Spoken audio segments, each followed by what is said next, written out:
tidak ada lagi biaya siluman, biaya tambahan yang membebani jasa hiburan ini. Yang sedang ramai dibicarakan, pengenaan pajak hiburan yang besarannya dinilai terlalu tinggi, mencapai 40 hingga 75%. Kenaikan ini menjadi polemik dan dikeluhkan pengusaha, mulai dari penyanyi dangdut Inul Daratista dan pengacara Hotman Paris. Lalu bagaimana sebenarnya aturannya? Kita diskusi.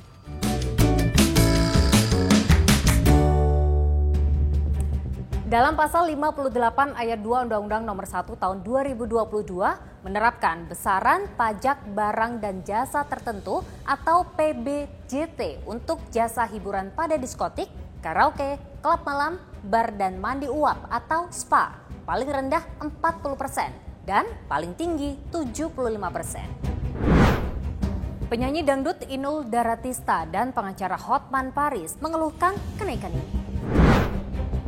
Ini adalah postingan di sosial media milik Inul Daratista. Inul mengaku kenaikan pajak ini akan berdampak bagi ribuan karyawannya. Ia meminta pemerintah mengkaji ulang kenaikan pajak ini. Menparekraf Sandiaga Uno merespon keluhan ini.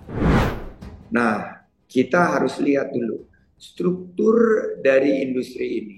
Struktur dari industri ini terutama dari segi pengeluaran, kita bicara mengenai kalau misalnya jasa hiburan itu kan ada biaya pengamanan, biaya perizinan, maupun biaya-biaya lain ini yang disebut sebagai ongkos ekonomi biaya tinggi atau biaya ekonomi yang sangat tinggi yang kita harapkan bisa kita pangkas sehingga konsep di mana kemitraan PPP atau pemerintah dan private melakukan kemitraan atau public private partnership ini bisa terbentuk. Nah, memang alokasinya semuanya untuk pemerintah daerah menentukan antara 40 sampai 75% berdasarkan kebijakan dan kearifan dari pemerintahan setempat, pemerintahan daerah. Kami melihat memang di angka 40% ini harus jelas bahwa kalau 40% ini biaya final, tidak ada lagi biaya siluman, biaya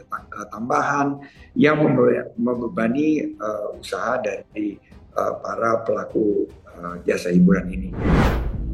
Penerapan tarif pajak barang dan jasa tertentu seperti klub malam, diskotik, karaoke, dan sejenisnya menjadi kewenangan daerah atau Pemda sesuai ketentuan Undang-Undang HKDP. Nah, gara-gara naiknya yang signifikan, pelaku usaha spa ajukan judicial review ke Mahkamah Konstitusi. Pajak hiburan dipungut oleh pemerintah daerah. Pajak yang ini dibebankan ke konsumen. Otomatis pasti berpengaruh ke isi kantong yang akan dikeluarkan konsumen. Saya berdiskusi dengan pengamat perpajakan soal kenaikan ini. Begini katanya. Nah, mungkin yang menjadi masalah tentang tarifnya yang cukup tinggi menurut saya, ya 40 sampai 75%. Saya belum bicara pro kontranya, tapi yang harus diperhatikan ketika pajak itu 40% itu kan menjadi beban bagi pelaku usaha, tadi kan. Nah, kalau beban pelaku usaha itu akan menjadi biaya sebenarnya, tadi dari sisi akuntansinya.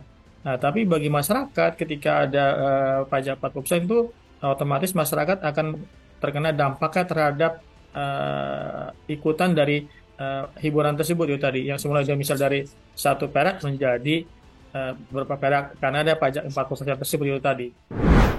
Sebenarnya apa sih dampak ke pelaku usaha dan wisatawan jika memang pajak dinaikkan? Mungkin dari masyarakat pelanggan itu akan menurun drastis masalahnya. Ketika dampak pajak tersebut pelanggan itu akan menurun. Kedua, kalaupun dia melakukan efisiensi, berarti ada efisiensi di internal pelaku usaha supaya tarifnya tidak tinggi ataupun tarifnya tidak mengurangi nilai dari masyarakat itu sendiri gitu loh tadi. Jadi masyarakat tadi biasa datang 100 gara-gara pajak ini akan menjadi turun menjadi di bawah 100 itu tadi. Tuh. Kayaknya pemerintah dan pelaku usaha perlu ngopi bareng deh untuk mencari solusi terbaik atas permasalahan ini. Jangan sampai kebijakan malah memberatkan pelaku usaha, apalagi kalau sampai merugikan banyak pihak. Setuju? Terima kasih sudah diskusi.